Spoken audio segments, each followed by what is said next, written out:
Hi guys, welcome to my channel Pratham Chopra this side. सो आज हम discuss करने जा रहे हैं कि मैं क्वांट्स की पढ़ाई कैसे कैसे करता हूँ एंड मैं जब मॉक लगाता हूँ तो मेरी स्ट्रेटजी क्या होती है क्वेश्चंस अटेम्प्ट करने की। तो फर्स्ट ऑफ ऑल कि मैंने अभी वीडियोस डालनी शुरू करी है सॉल्यूशंस की, जो मैं करता रहता हूँ। IBPS के डाले हैं, SBI के डाले हैं, NICL के डाले हैं एंड ऑब्वियसली CGL भी दे रहा हूँ तो मैंने उसके भी डाले हैं। एंड वहाँ थोड़े बहुत कमेंट्स आ जाते हैं कि पूछते हैं मेरे से कैसे कैसे करते हो, तो अच्छा लगता है। एटलीस्ट कोई तो लाइक समझता है, कोई तो पूछ रहा है। तो उसी पर्पज़ से बता रहा हूँ कि मैं पहले तो मैं मैथ्स बैकग्राउंड से हूँ, तो मेरी कैलकुलेशन, बेसिक कैलकुलेशन स्ट्रांग रहती है कि मैं जल्दी मन में कैलकुलेट कर लेता हूँ। मेरे को हर चीज़ पेपर पे नहीं लिखनी पड़ती है ना। आपको भी ये चीज़ स्ट्रांग करनी पड़ेगी अपनी बेसिक कैलकुलेशन का। आप कोई टेलीग्राम चैनल ज्वाइन कर सकते हो जो कि आपको सिखा देगा कि मतलब एटलीस्ट आपको टेबल्स आनी चाहिए, क्यूब्स स्क्वायर्स आने चाहिए, है ना। ट्रिक्स आनी चाहिए, जैसे 69 × 71 कोई अगर आ गया, है ना, तो उसको कैसे सॉल्व करोगे। 70 - 1 × 70 + 1 शॉर्ट ट्रिक्स आनी चाहिए आपको, है ना। कुछ भी जैसे 75 × 26 आ गया तो क्या करोगे, तो 26 का आधा करके 13, 75 का डबल करके 150, ये बेटर आपको दे देगा रिजल्ट, है ना। ऐसे ऐसे कुछ ट्रिक्स आपको टेलीग्राम चैनल्स वगैरह पे मिल जाएगी, या आप सॉल्व करते रहो ना, तो आप खुद से भी सोचने लगा करो कि मैं क्या कर सकता हूँ बेटर। एंड बात रही क्वांट्स की जो प्रॉपर बैंकिंग में आती है, तो मैंने स्टडी करी थी भाई आशीष सर से। शुरुआत ही मैंने उसी से करी थी कि मतलब क्वांट्स उनसे स्टडी करने से ही करी थी, कि पहले उनकी स्ट्रेटेजी फॉलो करता गया, फिर heavy heavy questions. Basic basic एक मैंने किसी और की देखी थी, क्लास जीरो टू हीरो करके, जिसके अंदर मैंने सारे कंसेप्ट समझे थे। SI CI के, परसेंटेज को फ्रैक्शन में कैसे कन्वर्ट करना है, SI CI के शॉर्ट फॉर्मूलेस क्या हैं। जैसे CI का आपके बहुत सारे, एक तो बेसिक फार्मूला हो गया 1+R/100n वाला, है ना। और एक CI का आप ऐसे क्या कहते हैं, जैसे 20% है तो 5 का 6 कर दिया, है ना, 5 का 6 या फ्रैक्शन में कर दिया, या CI 20+20+20 × 20/100 कर दिया। ऐसे ऐसे आपको ना कंसेप्ट वगैरह सब समझने पड़ेंगे, ताकि आप धीरे धीरे क्वेश्चंस लगाओ। और जैसी क्वेश्चन आपके सामने आए तो आपको कौन से वाला अप्लाई करना है। फ्रैक्शन है तो कैसे अप्लाई करना है, सिर्फ परसेंटेज है तो कैसे अप्लाई करना है, आपको R निकालना है, N दिया है तो आपको वो वाला फॉर्मूला अप्लाई करना है। तो आज मैंने ये ज़ीरो टू हीरो करके कोई क्लासेस थी, आप भी ये यूट्यूब पे सर्च कर सकते हो, मेरे को एग्जैक्टली नहीं पता। वहाँ से आप अपना बेसिक स्ट्रॉन्ग करो, है ना। एंड उसके बाद क्वेश्चंस का लेवल अच्छा सा अटेम्प्ट करो। आशीष सर से वीडियो देख लो, उनकी वीडियो देख लो। मैराथन बहुत सारी आती है, मेंस की मैराथन है, प्री की मैराथन है। पहले तो मैं आपको सजेस्ट करूंगा कि कोई प्रीलिम्स की ही मैराथन देखना, मेंस की मैराथन मत देखना भाई, तोते उड़ जाएंगे, पता नहीं चलेगा ये क्या करे जा रहे हैं, है ना। और बात रही कि इसके अंदर आता क्या क्या है क्वांट्स में, पहले तो आपकी स्पीड मैथ्स आती है। Speed maths in the sense missing number, wrong number and क्या कहते हैं, क्वाड्रेटिक इक्वेशंस हो गई आपकी, अप्रोक्सीमेशन, सिंप्लीफिकेशन। अब IBPS में क्या करा है कि उसमें से स्पीड मैथ्स में से ना कुछ टॉपिक के आधे नंबर कर दिए हैं एक की जगह, है ना। आपने देखा होगा कि 30 नंबर की हो गई है वो, तो वो दिक्कत आ रही है स्कोर करने में। But still you have to learn that, वो आपको स्कोर तो देगी ना। आप अरिथमेटिक के क्वेश्चन में इतना टाइम लगाओगे, इतने में आपको 2.5 नंबर मिल जाएंगे। तो बेटर है आप अपनी स्पीड मैथ्स सॉल्व करो, कैलकुलेशन से ही स्पीड मैथ्स आपकी सॉल्व होगी। आपको मल्टीप्लाई वगैरह सब, और आप जब वो करो ना क्वाड्रेटिक इक्वेशंस, तो plus minus plus plus minus ये वाले साइन है, इसकी क्लास देख लेना, है ना। कई बार क्या होता है पूरा सॉल्व कर लेते हो, लेकिन पूरा सॉल्व नहीं करना होता, आपको साइन से ही आंसर पता लग जाता है। तो आप उसकी क्लास ज़रूर देख लेना। अड्डा 24/7 पे देखी थी मैंने, आई गेस, इसकी क्लास, तो आप भी ज़रूर देख लेना, ये आपको बहुत हेल्प करेगी। स्ट्रेटजी वगैरह नॉर्मल कोई नहीं है, सब पढ़ो भाई, DI पे मेन फोकस करो। मैं तो कह रहा हूँ कैलकुलेशन इतनी इंपॉर्टेंट है ना, इसके अंदर कंसेप्ट्स वगैरह सारे, परसेंटेज के कंसेप्ट्स लगते हैं, फ्रैक्शन के कंसेप्ट्स लगते हैं, सब इसी के अंदर लगते हैं। DI में भी भाई 2 DI आएंगी, एक कैसलेट आएगी, सब के अंदर ये कंसेप्ट लगेंगे। सिंप्लीफिकेशन के अंदर आपको कैलकुलेशन तेज चाहिए, मिसिंग नंबर के अंदर आपको कैलकुलेशन तेज चाहिए, आपको स्क्वायर्स पता होने चाहिए, क्या ऐड हो रहा है, क्या माइनस हो रहा है ना, क्या क्या प्लस हो रहा है। सबसे पहले तो देखो, मिसिंग नंबर और रॉन्ग नंबर के अंदर आपको मैं बताता हूँ क्या होता है कि अगर गैप बड़ा आ रहा है, कि मान लो अगर गैप आ रहा है 5, 10, 17, 25, ऐसे ऐसे गैप आ रहा है, तो प्लस प्लस हो रहे हैं, इतना बेसिक होना चाहिए। अगर अगर गैप आ रहा है कि जैसे 5, 10, फिर 40 आ रहा है, फिर 120 आ रहा है, तो पता होना चाहिए कि मल्टीप्लाई ये सब आपको क्वेश्चंस करने से आ जाएगा। अगर आप लगातार क्वेश्चंस करोगे तो आपको पता लग जाएगा। तो यही बेसिक है, एक ही टीचर है, एक ही टीचर को फॉलो करो, अलग अलग टीचर पे मत जाओ। मैं कभी किसी दूसरे टीचर पे नहीं गया, क्वांट्स की बेसिक मैंने पढ़ी किसी और से 0 to 0, फिर मैंने एक ही टीचर पकड़ा और मैं उन्हीं से ही करता रहा। तो ये बात रही स्ट्रेटजी वगैरह की। ऐसा कुछ नहीं होती है भाई स्ट्रेटजी, खासकर पढ़ाई करने में आपको सभी पढ़ना होता है। कुछ पहले पढ़ोगे, कुछ बाद में पढ़ोगे, पढ़ना सब पड़ेगा अगर निकालना है तो, है ना। प्री से तो निकल जाओगे, थोड़े कंसेप्ट पढ़ के, मेन से कैसे निकलोगे भाई। अगर जॉब चाहिए तो पढ़ना पड़ेगा। अब बात रही अटेम्प्ट करने की, मॉक को, क्योंकि या मॉक को या पेपर को, जैसे मर्जी भी आपको सेक्शन को अटेम्प्ट करना है।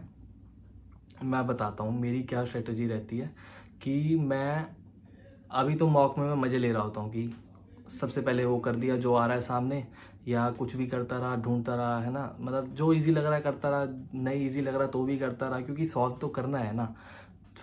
मेंस में करो, प्री में करो, सॉल्व तो करना है ना, पावर तो दिमाग की बढ़ानी है। तो मैं मज़े लेता रहता हूँ। अभी क्वांट्स में अगर आप मेरी सॉल्यूशंस देखोगे तो मैं इतना फोकस नहीं करता कि मैं इस क्वेश्चन पे जंप करूँ, इस क्वेश्चन पे जंप करूँ। लेकिन मैं आपको सीधा बता रहा हूँ, मैंने एक चीज़ हमेशा नोटिस करी है, एग्जामिनर जो होता है ना, अगर पहले नंबर पे कोई उसने DI दे दी या केसलेट दे दी, तो बहुत ज़्यादा चांसेस है कि वो हार्ड देगा और आपको टाइम ले लेगा। क्योंकि मोस्टली बच्चे पहले से स्टार्ट करते हैं एंड पेपर आएगा फटाफट फटाफट बिना रिव्यू करे लग जाएंगे। अगर उसने पहले हार्ड दे दी और आपने वो छेड़ ली तो आपके गए भाई 5-6 मिनट गए, और ये भी गारंटी नहीं है कि आपकी कोई सॉल्व होगी या नहीं। तो अगर आप बेसिक चीज़ को अपने मन में बांध लो कि मैं अगर क्वांट्स का सेक्शन मेरा कोई भी खुल रहा है, मैंने पहले स्पीड मैथ्स ही करनी है। अगर मिसिंग नंबर, रॉन्ग नंबर में से मिसिंग नंबर है तो पहले मिसिंग नंबर करने हैं, क्योंकि वो ज़्यादा इजी रहते हैं। एंड नहीं है तो पहले सिंप्लीफिकेशन या अप्रोक्सीमेशन पक्का उठाओ भाई, पक्का उठाओ, अपने नंबर पक्के करो। स्पीड मैथ से जितने मर्जी आ रहे हैं, पहले 15 पक्के होते थे, तो अब 12.5 तो आपके पक्के हो ही जाएंगे। और एक आध DA की बात में बताता हूँ, 12.5 तो पक्के हो ही जाएंगे। एक दो गलत भी हो गए, 10 नंबर तो पक्के होंगे ना भाई आपके। IBPS SBI किसी पेपर में भी जाओ भाई, हार्ड वाले, पहले आपको इतने ही नंबर पक्के करने पड़ते हैं, 20 नंबर कुछ हिलाने पड़ते हैं। अगर आपने 5 या 6 मिनट के अंदर अपने 10-12 नंबर पक्के कर लिए तो आपके पास 14 मिनट होंगे। आप उसके अंदर 10 नंबर आराम से या 15 नंबर आराम से लेकर आ सकते हैं, अगर आप स्ट्रेटजी के साथ चलेंगे तो। उसके बाद कोई बीच वाली DI छेड़ लो। अब DI आपको कैसे छेड़नी है ना, 2 टाइप की DI होती है, या तो जिसका सॉल्व करना बहुत मुश्किल रहता है, क्वेश्चन उसके बहुत ईजी रहते हैं, या जिसका सॉल्व करना ईजी रहता है, क्वेश्चन उसके टफ रहते हैं। बहुत बड़ी बड़ी स्टेटमेंट वाले क्या होते हैं, मैं आपको बता रहा हूँ, बड़ी स्टेटमेंट वाले के साथ जाओ, जिसके क्वेश्चन बड़ी स्टेटमेंट वाले होते हैं। उसको सॉल्व करना कुछ नहीं होता, उसको सॉल्व करने में 2-3 मिनट में आपकी DI सॉल्व हो जाएगी, इजी रहती है। मैंने ये पैटर्न देखा है, मैं इसलिए बता रहा हूँ क्योंकि मैंने बहुत सारे मॉक्स दिए, मैंने ये पैटर्न देखा है कि बहुत रेयर चांसेस होता है कि DI भी इजी सॉल्व हो रही है और क्वेश्चन भी शॉर्ट है। मोस्टली क्या रहता है कि अगर DI मुश्किल है तो क्वेश्चन इजी दे देंगे, DI इजी है तो क्वेश्चन हार्ड दे देंगे, स्टेटमेंट हार्ड दे देंगे। हार्ड स्टेटमेंट के साथ जाओ, अभी से प्रैक्टिस करोगे ना तो आपको स्टेटमेंट फटाफट समझ आने लग जाएगी। आप पूरी स्टेटमेंट नहीं पढ़ोगे, आप पढ़ोगे क्या मांग रहा है, आपकी नज़र सिर्फ उस पर जाएगी कि मान लो ABCD है तो कोई F दे दिया उसने, वो E से 30% ज़्यादा है, फिर F और C का रेशो पूछ लिया। ऐसे ऐसे क्वेश्चन होंगे बस वो स्टेटमेंट वाले, उसके साथ ज़रूर जाइएगा। और अगर आपकी फिर एक ये हो गया सिंपल मैथ्स के बाद, क्या कहते हैं, स्पीड मैथ्स के बाद ये हो गया। उसके बाद दोनों DI या कोई DI कैसलेट बची होगी तो उनमें से देख लेना, 30-40 सेकंड लगेंगे आपको वो पढ़ने में कि क्या बेटर है, 20 सेकंड एक में, 20 सेकंड एक में। अगर आपको सीधा सीधा नज़र आ रहा है कि ये वाली ज़्यादा इजी है तो उसे पकड़ लो, बिना सोचे समझे पकड़ लो। उसके बाद अगर आपको DI कैसलेट जो बची हुई वो मन करे या आपको लग रहा आप कर सकते हो तो करो, वरना रहन दो। अरिथमेटिक के क्वेश्चन भी बहुत सारे आते हैं जो आसान होते हैं, है ना। सबसे पहले तो ये देखना अरिथमेटिक के क्वेश्चन के अंदर नंबर्स वाले क्वेश्चन कौन से हैं। कई बार एग्जामिनर क्या करता है, मैंने मेंस में भी देखा है, प्री में भी देखा है, कई बार जो क्वेश्चन होते हैं ना जिसके अंदर वेरिएबल होते हैं, X वेरिएबल दे दिया जाता है कि X% का इंटरेस्ट है, ये है वो है, वो सॉल्व करने मुश्किल रहते हैं। आई कैन एश्योर यू वो सॉल्व करने मुश्किल रहते हैं नंबर से। नंबर्स जिनके अंदर होना हमेशा उन्हीं के साथ जाना, X वेरिएबल वगैरह के साथ मत जाना, फंस जाओगे, ज़्यादा टाइम लगेगा, है ना। किस किस पे जाना देखना। अगर कोई आपका सर्कल वगैरह वाला क्वेश्चन है तो वो इतना लेंदी नहीं होता है। कोई प्रोबेबिलिटी का क्वेश्चन है वो भी इतना लेंदी नहीं होता है। डाउन स्ट्रीम अप स्ट्रीम का क्वेश्चन है वो भी इतना लेंदी नहीं होता है ना। आप मिक्सचर एलिगेशन उस टाइम पे मत छेड़ना अगर आपको नहीं आती अच्छे से, और आप वो मत छेड़ना।